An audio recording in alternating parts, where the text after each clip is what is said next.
मुझे बहुत प्रसन्नता है कि मैं आज के इस कार्यक्रम में जो लॉ कॉलेज का उद्घाटन है उसमें सम्मिलित हुआ हूँ और इसके लिए मैं अरविंद जी को बहुत बहुत धन्यवाद देता हूँ, संजीव जी को धन्यवाद देता हूँ जो माध्यम बने और यहाँ आने का मौका मिला।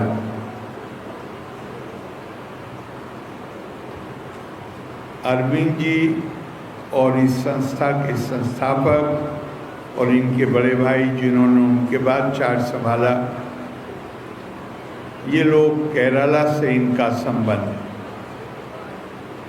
केरला हमारे देश का ऐसा राज्य है जहाँ 100% साक्षरता है और ये 100% साक्षरता का इतिहास बिहार की तरह कई हजार साल पुराना नहीं। बिहार में तो 1000 साल से भी ज़्यादा 2000 साल के पास ऐसे विश्वविद्यालय थे जहाँ दुनिया से चल के छात्र आते थे। लेकिन केरला में जो कुछ भी क्रांति हुई है ये पिछले 100 वर्ष में हुई। श्री नारायण गुरु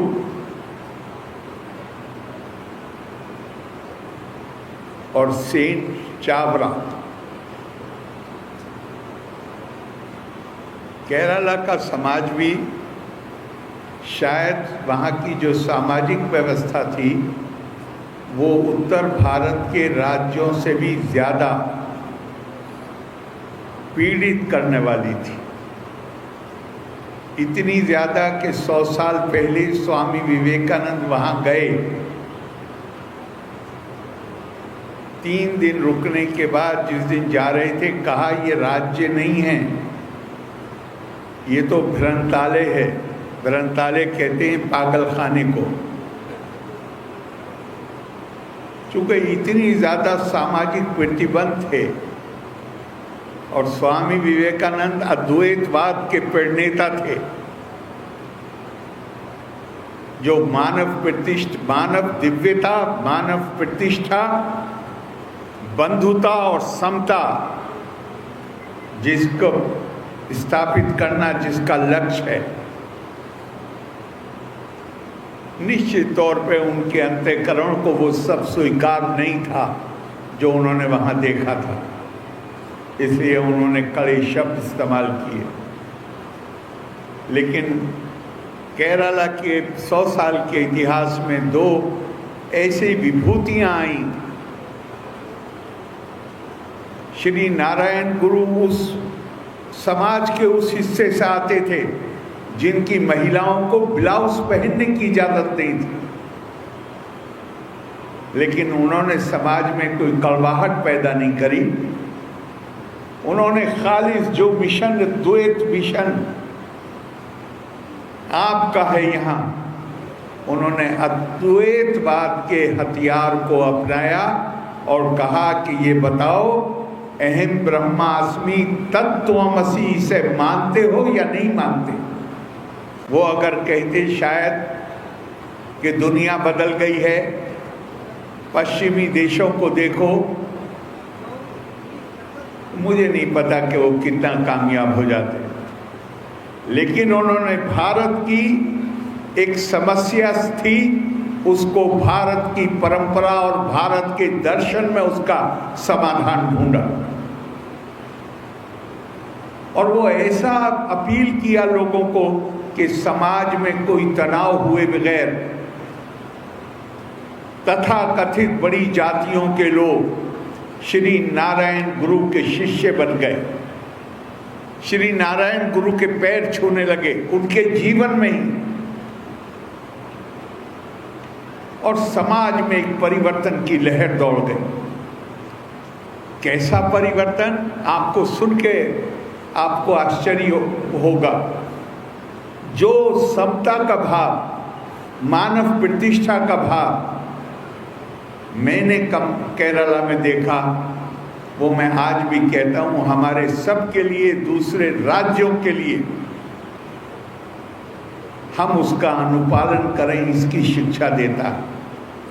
मैं एक बार, कुछ ऑफिसर थे बैठे हुए, मैं इसकी प्रशंसा कर रहा था, तो चीफ सेक्रेटरी ने, मैंने कहा कि भाई देख के तबीयत खुश हो जाती है, जो आदमी सबसे नीचे पद पे काम कर रहा है, राजभवन में माली है,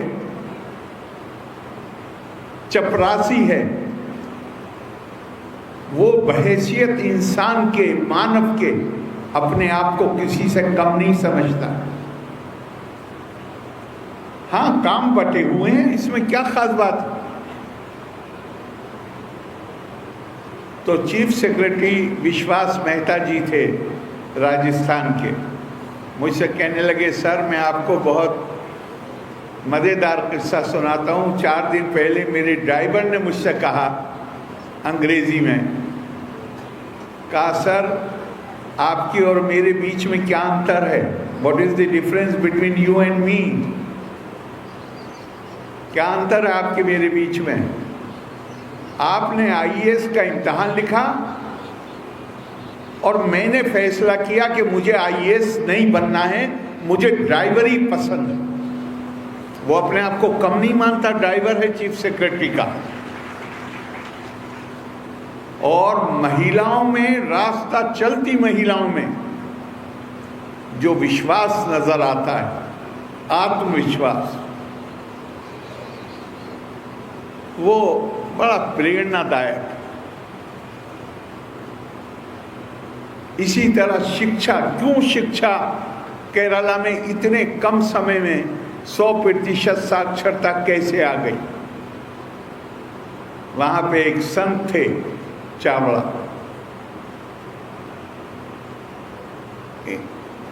वास्तव में मलयालम में और तमिल में स्कूल का नाम है पल्लीकूडम। पल्ली कहते हैं वो जगह जहां उपासना की जाए।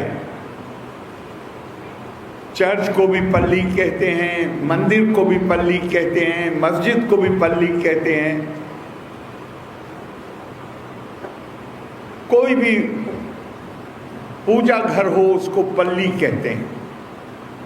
सेंट चावरा ने एक आदेश जारी किया, अब से कोई 80 साल पहले, कहा कोई पूजा घर नहीं बनाया जा सकता जब तक उससे मिला हुआ एक बड़ा हॉल नहीं होगा जिसमें बच्चों को शिक्षा दी जा सके। इसलिए मलयालम भाषा में और तमिल में भी उसका असर हुआ कि उसका स्कूल का नाम ही हो गया पल्लीकूडम। कूडम कहते हैं कमरे को और पल्ली कहते हैं पूजा घर को। पूजा घर के साथ लगा हुआ कमरा बच्चों की शिक्षा के लिए प्रयोग होगा। पूजा घर बन नहीं सकता जब तक उसके साथ बच्चों की शिक्षा का इंतजाम न किया जाए।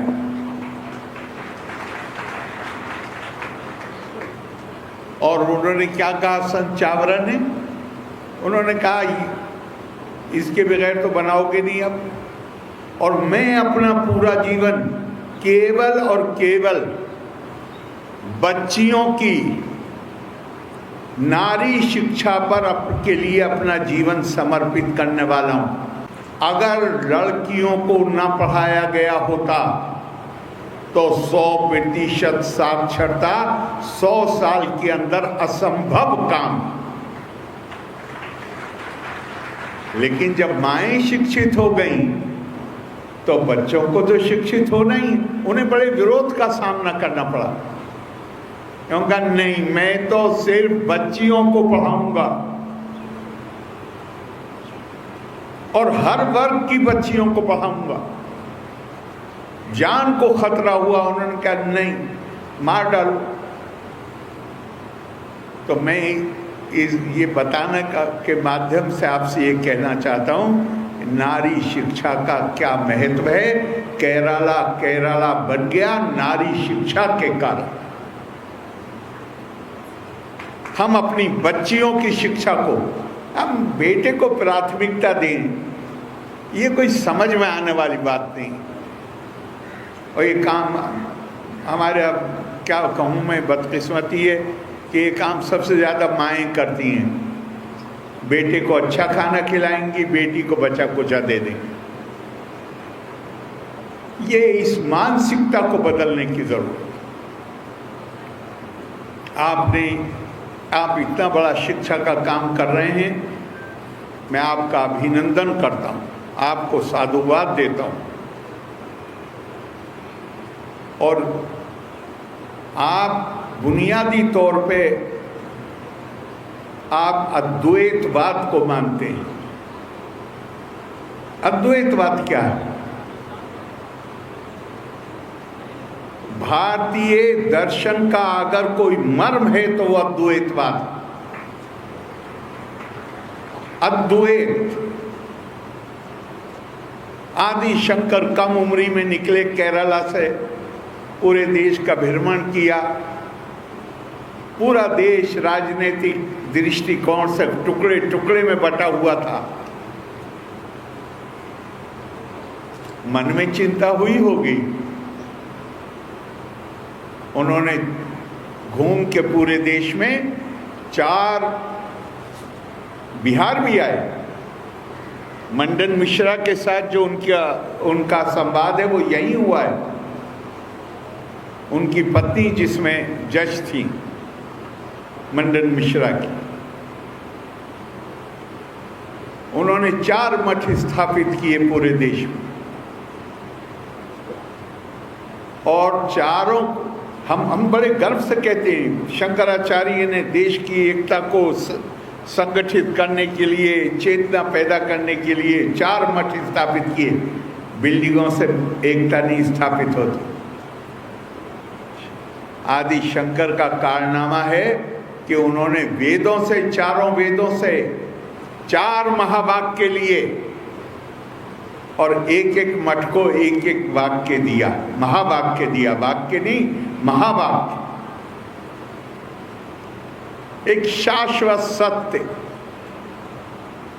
जो केवल भारत के लिए नहीं पूरी दुनिया के लिए उतना ही प्रासंगिक है। अहम ब्रह्मास्मि। जिस दिन ज्ञान प्राप्त हो जाएगा उस दिन पता चल जाएगा ब्रह्म मैं ही हूं, ब्रह्म मुझ में है। तत्त्वमसि, वही ब्रह्म तुम्हारे अंदर है। प्रज्ञानम ब्रह्मा, और ब्रह्म और कुछ नहीं, प्रज्ञान है, बुद्धिमत्ता है, प्रज्ञा है। कहीं बाहर बैठी हुई कोई ताकत नहीं है। देहो देवालय प्रोक्तो जीवो देवा सदा शिवा। ये शरीर ब्रह्म का मंदिर। अयम आत्मा ब्रह्मा, ये आत्मा ही ब्रह्म है। और एक दूसरी जगह शंकर ने कहा, श्लोकार्धेना प्रवक्ष्यामि यदा बंता ग्रंथा कोटिशः ब्रह्म सत्यम जगत मिथ्या जीवो ब्रह्मेवा ना परा। मैं तुम्हें एक सनातन सत्य बताता हूं, आधी लाइन में, आधे श्लोक में। और वो क्या है? वो सत्य है जो हजारों किताबों में को मिला के तुम सीख सकते हो। मैं तुम्हें एक लाइन में बताता हूं, आधे श्लोक में। वो क्या है? ब्रह्म सत्य है, जगत मिथ्या है। झूठ नहीं कहा है, मिथ्या कहा है। जीवो ब्रह्मेवा ना परा, और जीवात्मा और परमात्मा में कोई अंतर नहीं है।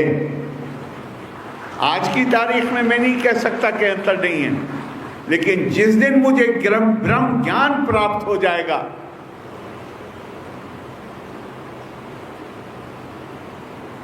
जिस दिन ब्रह्म ज्ञान प्राप्त हो गया, अनन्यास चिंतायन्तो मां ये जना पर्युपासते तेषाम नित्याभियुक्तानाम योगाक्षेमं वहाम्यहम्। जो कोई मेरी पूजा, मेरी अर्चना, मेरी आराधना इस तरह करता है, मेरे इस रूप में करता है कि मैं सबके अंदर विद्यमान हूं, उसके पास जो कुछ है उसकी मैं रक्षा करता हूं और जो उसकी अभिलाषा है उसे पूरा करता हूं। ये भारत का, ये हमारी सांस्कृतिक विरासत है, ये हमारी धरोहर है।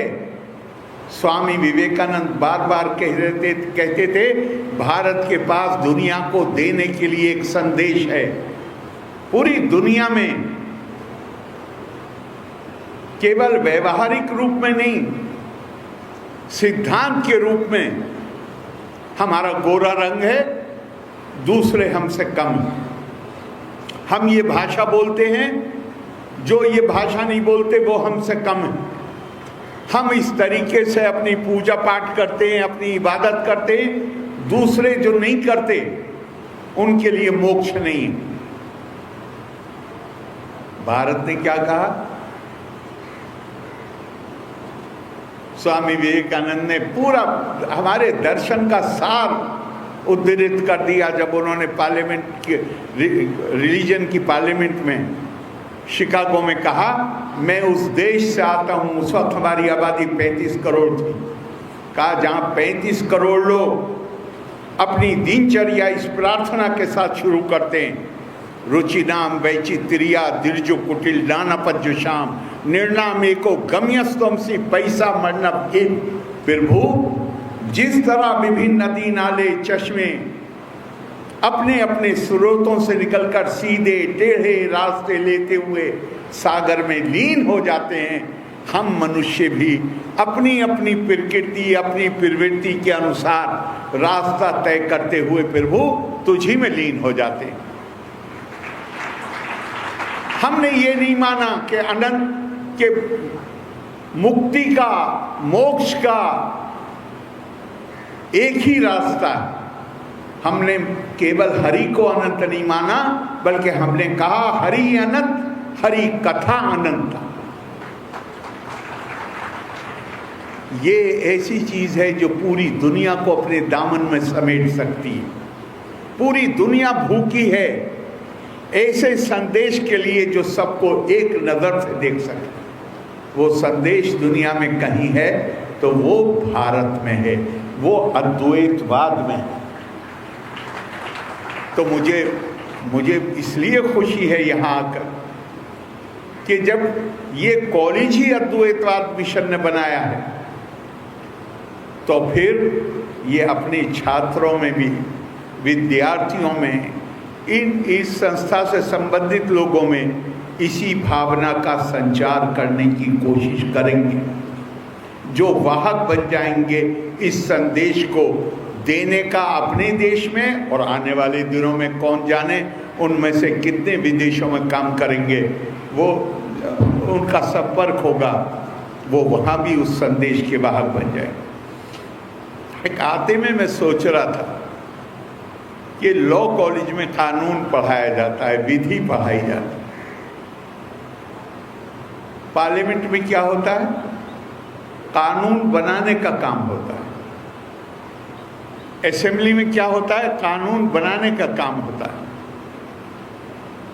तो शायद आने वाले दिनों में इसकी भी ज़रूरत हो कि कानून बनाने वाले पहुंचते हैं वहाँ चुनाव के ज़रिए, लेकिन शायद हमें अपने समाज में एक चेतना पैदा करने की आवश्यकता है कि जब हम पार्लियामेंट में या असेंबली में या सार्वजनिक जीवन में होते हैं तो हमें किस भाषा का प्रयोग करना चाहिए। तो ध्यान करिए, आप कोर्ट में जाते हैं, वकील अमर्यादित भाषा का प्रयोग नहीं कर सकता।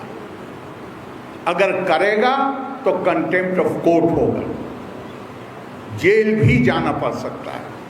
लेकिन उससे ज़्यादा है कि उसके साथी समाज उसको हे दृष्टि से देखेगा कि तुम्हें ये भी नहीं आता कि जजों के सामने कैसे बोला जाता है। अगर हमारी अपेक्षा अपने वकीलों से है जो अदालत में जाते हैं और कानून को अपनी समझ के अनुसार व्याख्या करते हैं, तो हमें क्या उनसे अपेक्षा नहीं करनी चाहिए जिनके ऊपर कानून बनाने की जिम्मेदारी है कि वो मर्यादित भाषा का इस्तेमाल करें? अपने देश की संस्थाओं के लिए, अपने देश के उच्च पद पर बैठे हुए लोगों के लिए अमर्यादित शब्दों का प्रयोग करना, ये क्या दर्शाता है? मैं राजनीति पे बात नहीं कर रहा हूं, मेरी कोई दिलचस्पी नहीं है राजनीति में, किसी के ना विरोध में ना किसी के पक्ष में। लेकिन हम ऐसे शब्दों को का इस्तेमाल करें जो स्तर से गिरे हुए हैं। और हमारे यहाँ खड़े हुए मीडिया भाई ये ना समझे मैं उनके बारे में कह रहा हूँ, लेकिन हमारे बड़े पत्र उन नारों को छाप रहे हैं। ये संसद की भाषा है, चोर वगैरह वगैरह, ये क्या है? ये भारत प्राचीन संस्कृति है और हमारे ऋषियों ने कहा है वाक् पिबद्धो ही संसारे। बोलने की कला से पूरी दुनिया के जो मामले हैं उनका निस्तारण किया जाता है। ये बोलने की कौन सी कला है कि मैं जिसका विरोधी हूं उसको गाली देने लगूं, उसके लिए अमर्यादित भाषा का प्रयोग करने लगूं? लेकिन ये चीजें सुधर नहीं सकती। ये लोकतंत्र है। लोकतंत्र में जब तक लोक का दबाव नहीं होगा तब तक ये चीजें सुधर नहीं सकती, क्योंकि लोकतंत्र तो लोकलाज से चलता है। और लोकलाज किस चीज में महसूस होती है? क्या चीज हमारी मर्यादा, हमारी संस्कृति के खिलाफ है? अगर मैं वैसा कुछ काम करता हूं तो आपकी जिम्मेदारी है कि आप मुझे स्पष्ट शब्दों में कहिए कि ये काम आपने गलत किया। तभी हम अपनी परंपराओं को सुरक्षित रख सकते हैं। मैं जितना समय मुझे था उससे मैं ज़्यादा ही बोल लिया हूँ। मैं कॉलेज के प्रबंधन को, कॉलेज के विद्यार्थियों को, यहाँ पर पढ़ाने वालों को, जो लोग इस काम में सहायक हैं उन सबको, और यहाँ आए हुए सभी लोगों को अपनी शुभकामनाएं देता हूँ। लोका समस्ता सुखिनो भवन्तु। धन्यवाद। जय हिंद।